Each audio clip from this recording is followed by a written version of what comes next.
kulanti wacan daawade meel walba aad joogtaan waa barnaamijka socdaal iyo waa sidee xaaladaha ku nool dadka qaxootiga halkan waa mid ka mid ah xaafadaha ku yaala xirada xagar dheer gaar ahaan blogga guduude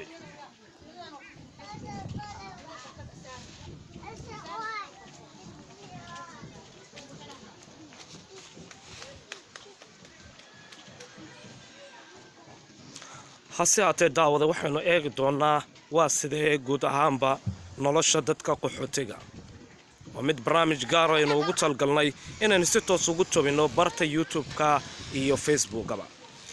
waxaan ogaan doonaa haddaba dadka qaxootiga badankood qaarkood ayaa jiraan kuwa ku shaqaysta caruurtoodana uguna soo dhaciya nolol maalmeedkooda ama qutulyoonkooda siyaabo kala duwan hadda dadka qaar waxay ku maqan yihiin xaafada qaarkood waxa iyagu ay doonayaan in ay u soo dhiciyaan caruurtooda nolol maalmeedkoodii hase haatee waxay ku shaqeeyaan qaarkood dhaqista dharka iyo qaarkood in ay markaasina howlo ganacsi kale ay ku mashquulsan yihiin waxaa muuqato xaafada qaarkood iyagu caruurta waa lagu dhex quflaa si markaasi ay marnaba bannaanka u bixin sida xaafada tani oo hadda aynu arkeyno hase haatee intaas keli kuma eke caruurta ayaynu u dhabagali doonaa inay ku jiraan halkan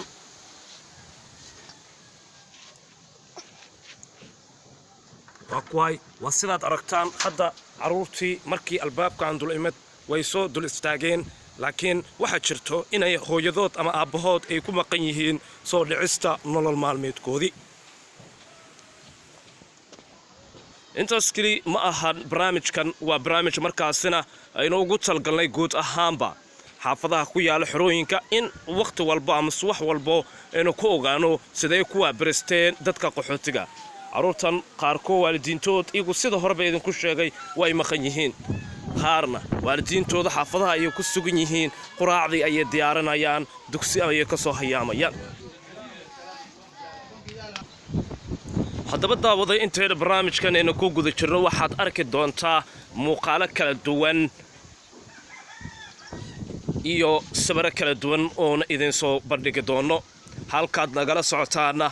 waa live news Somali TV adiguse muuqaalka iska bedelan oo si toos u daabo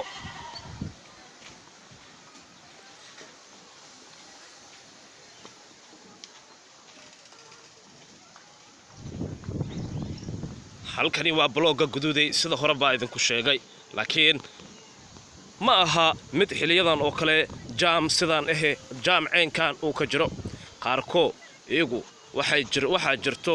in ay dhiganayaan amuur ama siyaabo kala duwan amuurtii oo kale waa la soo turbuux dhaafiyaa tani laakiin ma aha mid sidaas ahi xaalad COVID-19 awgi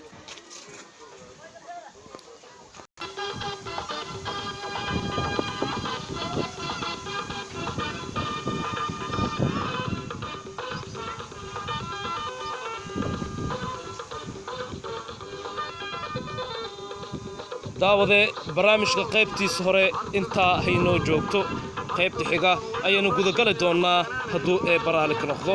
idinkuna daawade had iyo jeer la socodka live news Somali TV waad ku mahadsantihiin